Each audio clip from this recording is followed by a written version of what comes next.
चांदूर बाजार तालुक्यामध्ये पूर्णा व मेघा ह्या दोन नदीमधून चोरट्या मार्गाने वाळू तस्कर उपसा करीत असल्यानं शासनाचा करोडो रुपयांचा महसूल वाळू व तस्करांच्या खिशात जात आहे।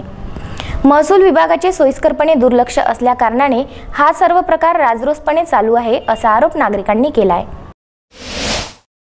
चांदूर बाजार तालुक्यामध्ये पूर्णा व मेघा या दोन नदींमधून चोरट्या मार्गाने वाळू तस्कर उपसा करत असल्याने शासनाचा करोडो रुपयांचा महसूल तस्करांच्या खिशात जात आहे।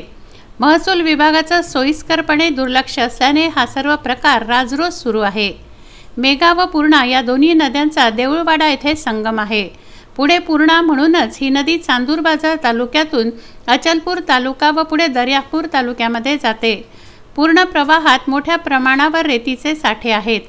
मेघा नदीमधील शिरसगाव ते देऊळवाडा कुरड ते आसेगाव पर्यंतच्या अंतरावरील नदीतील वाळूचा नियमित उपसा होत असल्याने नदीमध्ये जीवघेणे खड्डे पडले आहेत।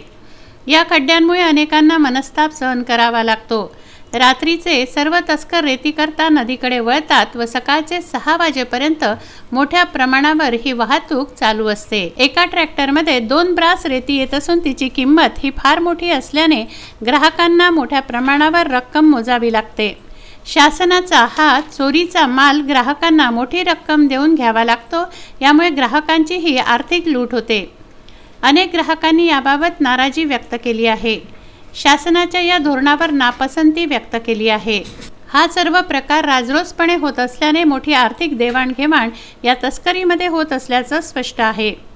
पहाडी भागातून मुरुमसुद्धा चोरीला जात असल्याचे अनेक प्रकरण आहेत। मोठ्या प्रमाणावरील मुरमाची चोरी राजरोस सुरू आहे।